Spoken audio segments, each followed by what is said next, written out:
Okay.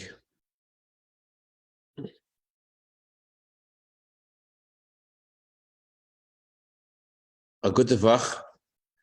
We just read Parshas Truma, Torah portion which talks about donations and gifts, and the Rebbe spoke about how every Jew has to look at themselves as wealthy and rich. Every Jew is a child of Hashem, especially in this month, the month of Adar, the month of increased mazel. We have to expect the blessings of Hashem, and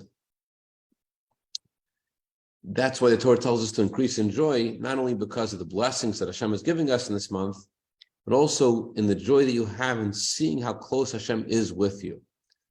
So on that note, I wanted to share with you a story, two stories, maybe three, about Rabbi Weinberg, who was sent on a very unusual mission by the Rebbe and the previous Rebbe. Here's the first story. The previous Rebbe sent Rabbi Weinberg once on a mission to go to visit Rio de Janeiro. This was in 1947. He said, sometimes you think when you read about people going on a mission for a tzaddik, that when the person arrives wherever he's sent, there's a whole delegation coming to go greet them. But not necessarily is that the case. And when he arrived in Rio de Janeiro in 1947, he was staying at a rabbi's house. When he arrived at the rabbi's house, the rabbi said, I don't understand why you're here. I had sent a telegram informing those who had requested whether or not you should visit, that you should not visit, and I don't know why you came, and I think you should leave right away. Especially because right now we're middle of a fundraiser for our day school, so this is a mistake, and I don't think you should be here. Rabbi Weinberg had come on a mission to, as a previous Rebbe said, to raise, to gather physical and to plant spiritual, to plant spiritual inspiration and to harvest physical blessings. That was a general blessing that the previous Rebbe and the Rebbe would give to those who would collect charity. It wasn't just about collecting charity, but wherever they go, they should also plant spirituality and inspiration and meaning in those who they came in contact with. So he had hoped to be successful in this mission, but as soon as he got there, he was told to leave. So he asked the rabbi if he could go visit the nearby synagogue to do where he can go to pray the afternoon prayer. And he comes to the synagogue, and the rabbi tells him, yeah, the prayer services in the synagogue, but really for Shabbos you shouldn't stay here because there's nothing you could possibly accomplish here. The rabbi was upset because some other rabbi had come there before, and this other rabbi had really apparently been disrespectful to the rabbi of Rio de Janeiro. And so the rabbi thought that this guy was, Rabbi Weinberg was of a similar ilk, and therefore he was really not interested in this guy being there. Anyways, he goes to pray the evening service, and he, as was told by the previous Rebbe, to plant spirituality, asked if he could say a few words, and he shared a very interesting and easy to understand discourse of the previous Rebbe. When he concluded the discourse, he told them that he's planning to leave for Shabbos because, as Rabbi said, there's no point in him staying there. And the people were a little shocked. Well, the rabbi said that that can't be. And the whole delegation of the members of the synagogue went to the rabbi's home. They all committed themselves to help this Rabbi Weinberg for his mission to raise money for the yeshiva, Chabad yeshiva in Israel. The rabbi himself got to know Rabbi Weinberg a little better, and they became very, very close. In fact, they stayed up together and talked until 3 o'clock in the morning.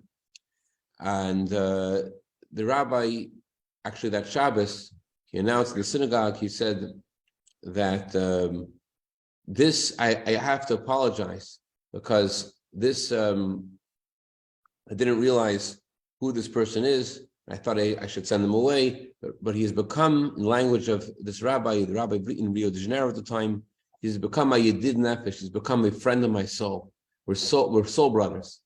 And this rabbi actually arranged for Rabbi Weinberg to speak to a group of intellectuals, doctors, and in Riyadh.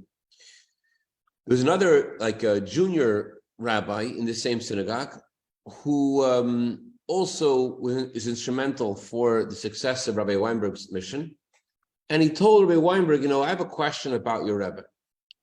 Your Rebbe, whenever he gives a blessing, he always gives a blessing that there should be success both materially and spiritually. Why does he write materially before spiritually? Isn't the spiritual more important? So why does he write about the material before the spiritual? So Rabbi Weinberg shared with him how a similar thing happened in the time of the Alter Rebbe. Time of the Alter Rebbe gave a blessing in front of the Berditchever Rebbe for material and spiritual blessing. And the Berditchever Rebbe said, why do you give a blessing for the material before the spiritual? And the Alter Rebbe responded, that's what Yaakov did. Yaakov Avinu, he said, may Hashem give me bread to eat and clothing to wear. And only then did he ask for a spiritual blessing. And so that's the order that Yaakov Avinu did. We follow the order of Jacob. Jacob asked first for the physical, then for the spiritual. So the Berditchever Rebbe told the Alter Rebbe, he said, how can you compare yourself to Yaakov? Yaakov is asking for his physical welfare. Yaakov's physical welfare is at a whole different level. So the previous Rebbe said, that the Alter Rebbe responded to the Berditchever Rebbe, and how about Yaakov's spirituality? Yaakov's spirituality is also on a whole different level. And yet Yaakov asked for the physical, for his physical, before he asked for his holy spiritual blessings that he needed. So you see that a Jew is meant to ask for the physical before the spiritual. That's what Rabbi Weinberg shared with this guy. I don't know if he was satisfied or not, but amazing thing happened. The previous Rebbe then sent two letters, a letter to the senior rabbi of the congregation and a letter to this junior rabbi. And he sent the letters to show his appreciation for their assistance in helping Rabbi Weinberg in his mission there at the time. In the letter to the senior rabbi, the previous Rebbe gave him a blessing for success, for materially, both materially and spiritually. And in the letter to the junior rabbi who had questioned the order, the previous Rebbe sent a letter for spiritual and material success. He changed the order. He asked Rabbi Weinberg, why did he change the order? What does this mean? And Rabbi Weinberg, did you tell the previous Rebbe about my question? He said, I didn't tell anything about your question, but apparently he sensed your question, and therefore he wrote about the spiritual before the physical. That was story number one. Story number two, Rabbi Weinberg was in an audience with the previous Rebbe a little less than a month before his passing. It says in holy books that a tzaddik, a month before his passing, already knows where he's going to go in heaven. He already sees his new residence in heaven while he's still alive. So the previous Rebbe, in this audience with Rabbi Weinberg, said it was very unusual. It was very different to all the other audiences that he had before with the previous Rebbe. First of all, the previous Rebbe never would give him any money for shliach mitzvah. Usually it's customary that when you go on a mission for a mitzvah, it's customary to send money. Usually when someone goes on a trip, so the person who is sending the person on the trip or is blessing the person for his trip, he gives a $1 or another coin as a blessing that the trip should be associated with the mitzvah. The previous Rebbe, to Rabbi Weinberg, had never before given him anything like that. In fact, the usual order was the previous Rebbe would write to himself. The person needed the blessing or came to the personal audience would walk into the room. The previous Rebbe would stop writing and look at the person, read his letter, and then say, Hashem should bless you. That was the usual order. In this mission, in this audience, last audience that he had in the lifetime of the previous Rebbe, the previous Rebbe gave him I think it was a silver $1. Interesting, when the previous Rebbe went down to get the silver dollar, Rabbi Weinberg was able to see the previous Rebbe's holy face and his beard, and he noticed there was still some brown hair, the previous Rebbe's hair. And at one point, someone was complaining to the previous Rebbe's father, who also had brown hair, and he said to the Rebbe Rashab that there's a guy with a geler aganev. He has brownish, reddish hair, and he's a thief. So the previous Rebbe said, the Rebbe Rashab smiled because he's also had the same color hair. Anyways, getting back to our story. So Rabbi Weinberg was able to notice that the Rebbe Rashab had the previous Rebbe had brown hair, and he gave him this silver dollar, and he told him, use this money. You should exchange this money for a bissel chassidus mashka, a little chassidic, for a farbrengen, make a farbrengen, use the money for a farbrengen. Then the previous Rebbe said something which was prophetic. He said, when you go on a trip, sometimes you meet someone and you end up coming back to see that person. So you tell the person, by divine providence, you're going to meet someone, you tell them that I'm going now, but I'm going to be coming back soon and we'll continue talking. So that's what the previous Rebbe said. That didn't happen for 19 years. 19 years later, Rabbi Weinberg has a dream. In the dream, he sees the previous Lubavitcher Rebbe, who had since passed away. And the previous Rebbe asked him in his dream, how come you don't collect any charity for Maimid? Maimid is money that's collected for the household of the previous Rebbe, or then for the Rebbe, and not just for his personal expenses, but more for the Rebbe's personal charities, the Rebbe's personal projects. So why don't you collect charity for that purpose as well? So Rabbi Weinberg said that he can't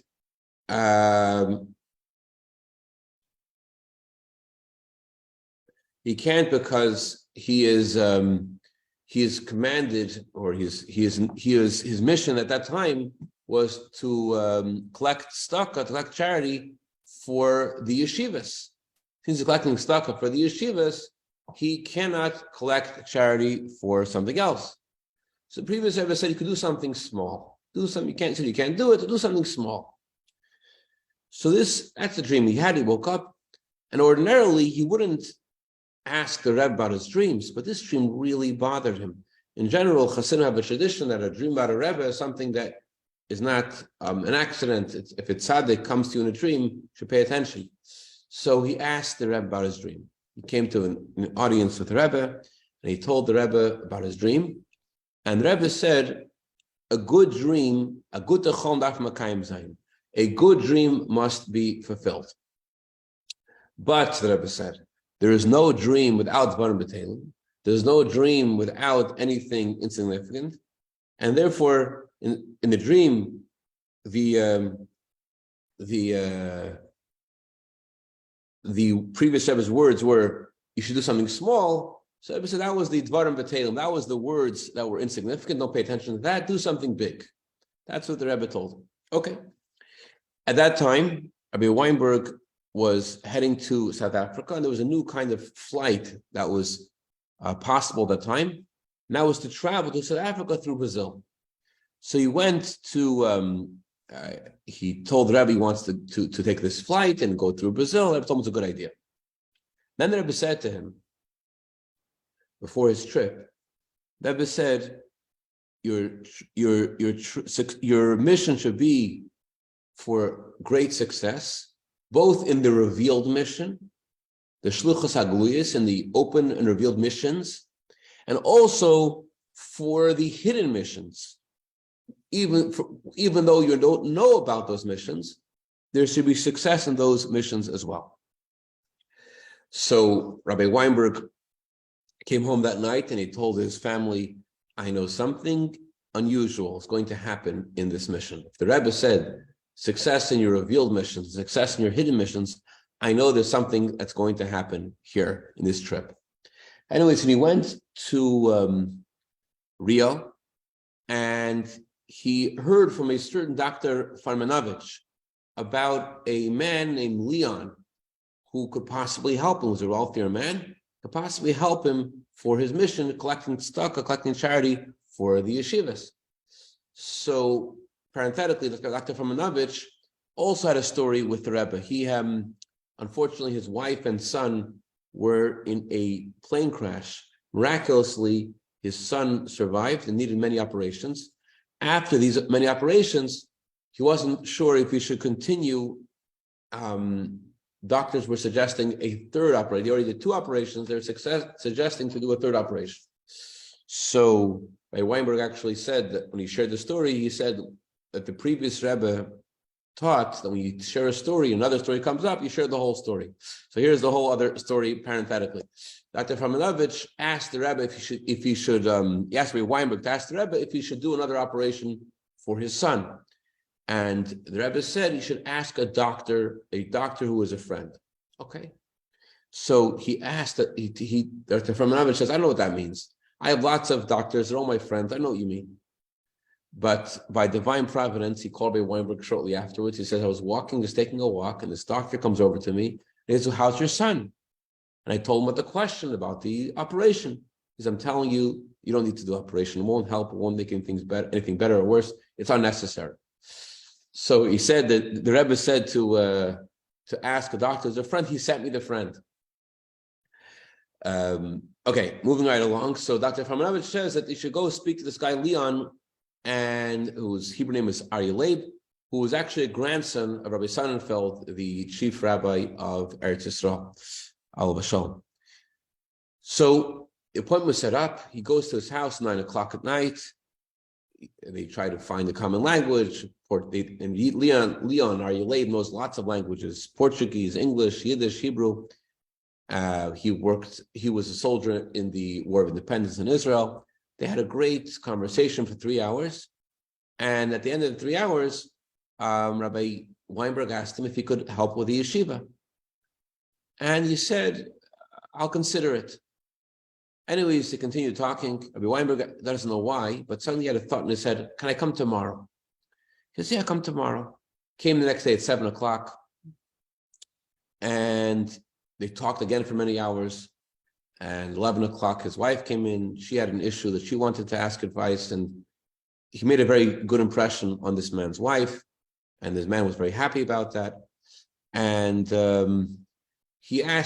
Rabbi Weinberg asked if he can come a third night. He didn't know himself why he came. He just knew that the Rebbe said when you go on a mission to raise funds, it's not just about raising funds, it's also about planting spirituality. And he came for a third night. The third night, finally, this guy opened up his heart. Leon said that he had made a vow to God. He promised God that he was going to give from the earnings that he made in an oil deal years before. But he never paid for his vow. And the reason he paid for his vow was because he wasn't sure what to do with it. And he finally decided on a certain thing to do with the money that he had from the oil deal. And he also decided to give from any business venture he would ever have in the future to give money for Hashem. This guy, although he's not religious at all, not Shabbos, not kosher, not film, not nothing, but he had such a strong feeling of love for Hashem. Actually, many years later, he was by a farbrengen of the Rebbe, and they were singing the song, Yet, there's no one like Hashem. And the Rebbe said, you're so excited, you're so enthusiastic about Hashem, you should sing this song with more excitement. Anyways, so he told Rabbi Weinberg what he wanted to do with this vow he made to Hashem was to, he and his Italian professor who had done this business deal together, they decided they're going to buy a huge property and they're going to erect houses of worship for various faiths, for Christianity, for Muslims, for Judaism. And he asked Rabbi Weinberg what he thinks about it. Weinberg says it's a terrible idea. It's going to cause intermarriage. It's going to cause assimilation. It's not a good idea. What do you suggest? He said, I suggest that you invest in the yeshiva in Eretz Yisrael. He wasn't interested. Anyways, Rabbi Weinberg told him, listen, you want to do something for Hashem. The first step is to become closer to Hashem. Become closer. And how should I become closer? Put on tefillin. And he agreed. He decided to put on tefillin. And Rabbi Weinberg was very impressed with this guy. And he wrote to the Rebbe 8 pages about his visits with this guy. And as Rabbi Weinberg was leaving leaving Brazil and heading to South Africa, he didn't realize, but he said the words that the previous Rebbe told him he will one day say. He says, I'm leaving now, but I will come back soon and we'll continue talking. Remember, the previous Rebbe said that to him 19 years before. But he forgot about it. Anyways, he came back and he had wanted this guy to give for something, and the guy told Rabbi Weinberg that he really wants to do something for Hashem, and Rabbi Weinberg says, well, what if I ask the Rebbe right now if you should do this or not? Maybe I'll ask the Rebbe and see if the Rebbe says we should do this. And he didn't wait for the guy to answer. He called up the Rebbe's secretariat and he asked the secretary if he should put pressure on this guy. They should do exactly what he's asking to do. And Bechadakov, the Rebbe's secretary, said, call back in a couple of hours. I'll give you the answer. The answer was, don't put any pressure at all on this guy. Moving on, make a long story short, it's already a long story, but just to conclude the story, very, very, very in short,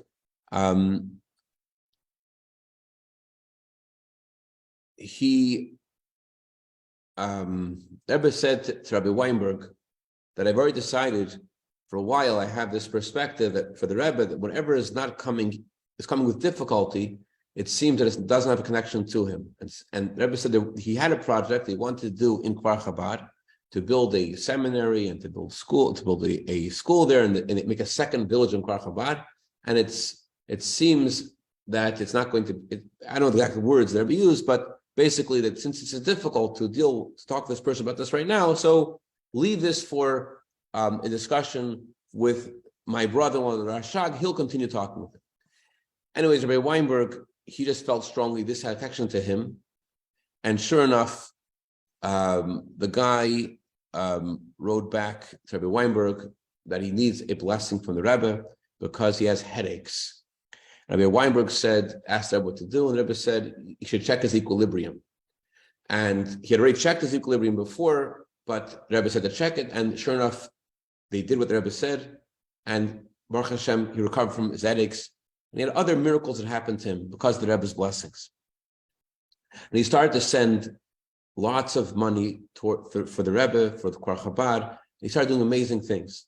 The Rebbe's campaign of education, the Rebbe's campaign of kashrus was largely funded by this individually, single-handed. In fact, he bought a special pen just to write checks for the Rebbe, a special golden pen. He told Rabbi Weinberg at one point, he said, doesn't matter what the Rebbe uses it for, as long as it's for the Rebbe, it's a blessing. This was the story of the mission that the previous Rebbe said that you will go somewhere and you will not know, and you will meet someone and you'll tell them you're going to come back and continue the conversation.